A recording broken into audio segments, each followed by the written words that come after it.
بذور الكتان. نحضر وعاء نضع فيه مقدار ملعقتين كبيرتين من بذور الكتان.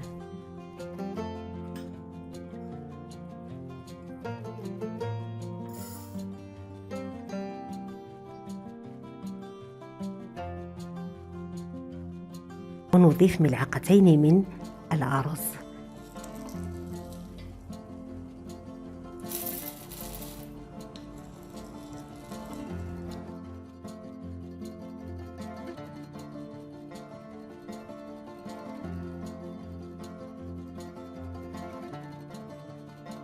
نضيف قطعة ليمون حامض إلى الوعاء.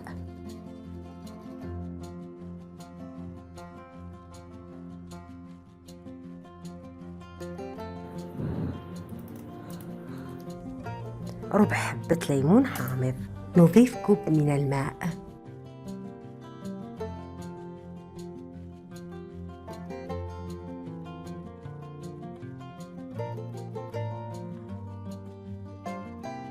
نطبخ المزيج على نار هادئة.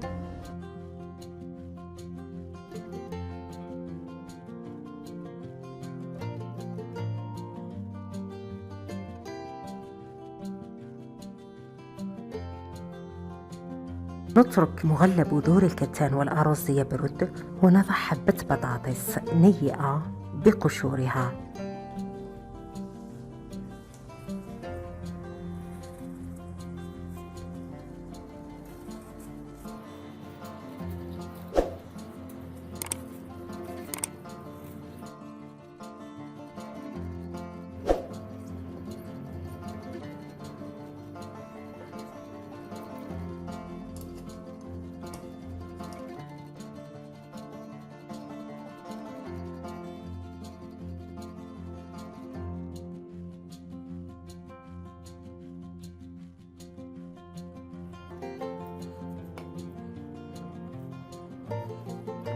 نضيف مهروس البطاطا إلى مغلى بذور الكتان والأرز والفيتامين سي.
ضيفي له القهوة، ملعقة كبيرة من القهوة. نخلط جيدا ونستعمل هذا كمقشر للبشرة.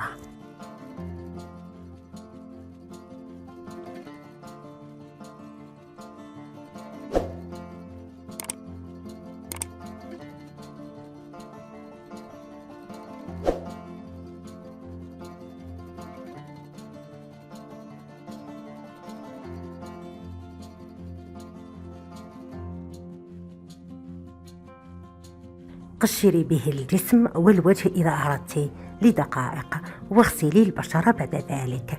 يستعمل هذا المقشر مرتين في الأسبوع.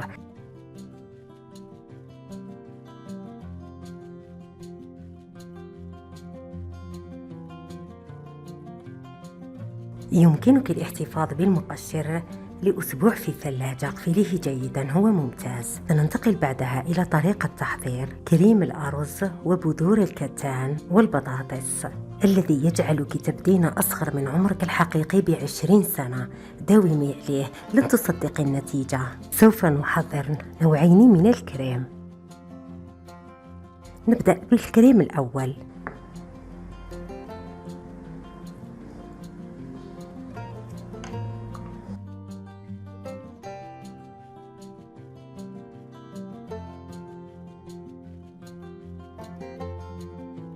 ضيفي لها ملعقة من زيت اللوز،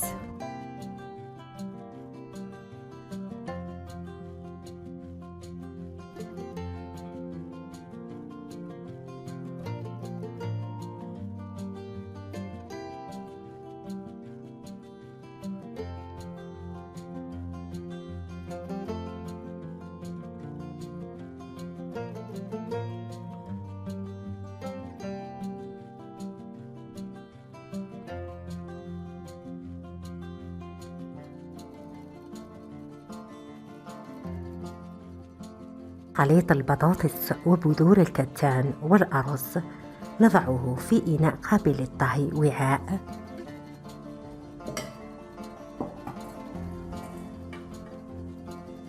نضيف له ملعقة صغيرة من النشا. نطبخه على نار قليلة مع التحريك حتى نتحصل على قوام كريمي.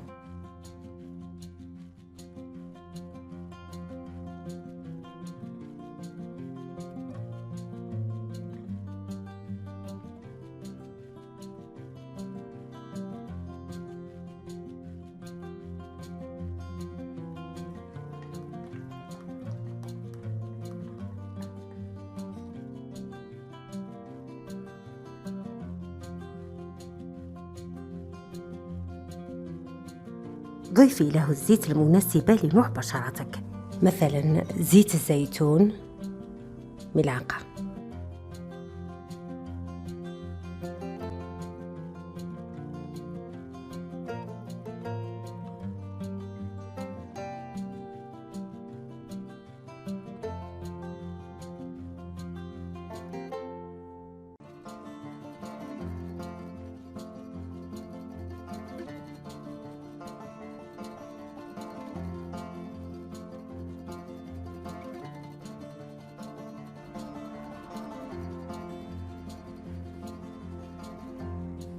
هذا الكريم يستعمل بطريقتين: إما أن تستعمليه على كل البشرة والرقبة ودائرة العينين وتتركيه لمدة ساعة وتغسلي البشرة وترطبيها، أو قبل الذهاب إلى النوم طبقيه على كل الوجه بمساج والطبطبة والرقبة أيضا، ثم استعملي بعده كريمك المرطب الليلي واتركيه ليلة كاملة، وفي الصباح اغسلي البشرة ورطبيها.